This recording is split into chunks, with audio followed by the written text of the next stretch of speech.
Hi, it's Dale. Dale's Hot Rod Shop, Loveland, Colorado.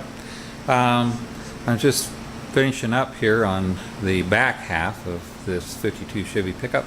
Just thought I'd take you a walk through and show you what I've done on this.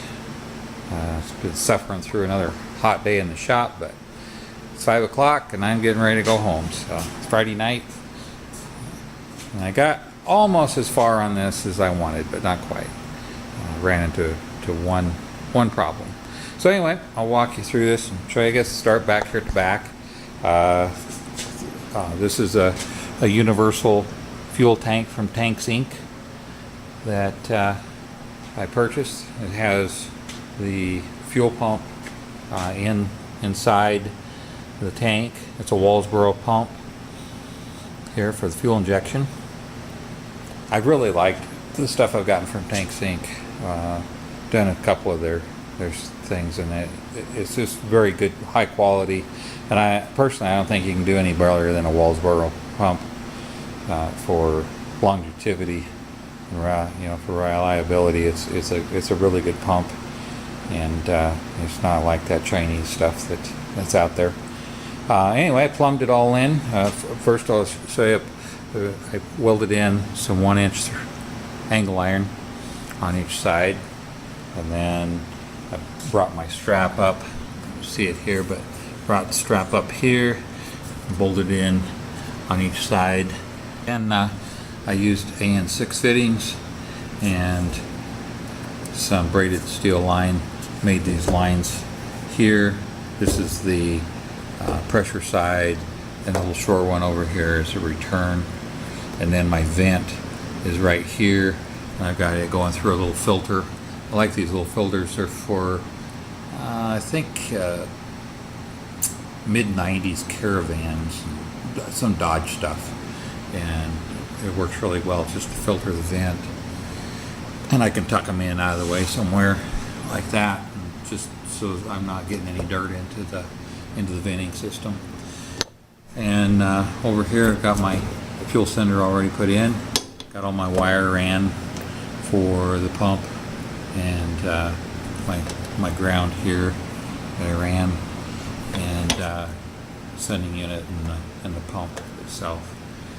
So I came through and ran my AN6 through this 1-inch angle to give myself something rigid to mount to, and then I've got my 3/8-inch return and pressure coming up and through. You can see I insulated this here just to keep it from rubbing against each other and any rattling. And then it turns, tucks down, goes down through the frame. I've got a right down here, I've got an inspection plate, and there I tied the lines to the frame there, and then tied them again up here where it's about under the cab. And then this side I put the brake line. Here's the hose. Put the brake line, it goes inside the frame as well and runs down and runs to the front. And then my electrical, which I'm not done with, so I didn't put anything to sheathe this with yet, but all the electrical runs also down through the frame into the front. Keeps it nice and clean that way. And I can see my Watts link here is all done. I built this bracket here to go around and mount it to the differential. And then I put this in here. As you can see, I don't have my brakes on yet. That's the part I didn't get done, but I will have that done on Monday when I come in. So I come up, welded this bracket here and clipped it to that, and it comes down, goes through, goes into the frame there, and runs down the inside of the frame. This is a Ford, has a Ford track lock, 411s in the differential. Everything's new there, and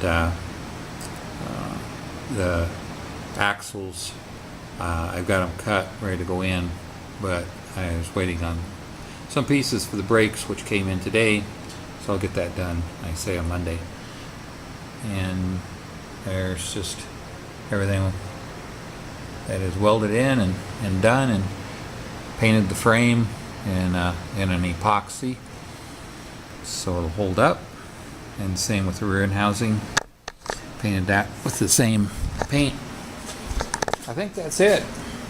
Pretty simple, straightforward, and kind of pull back and see the whole setup right there, and that's about the right height that's going to be as we're sitting right now. So thanks for looking. Got any questions, just put them down below. Thanks.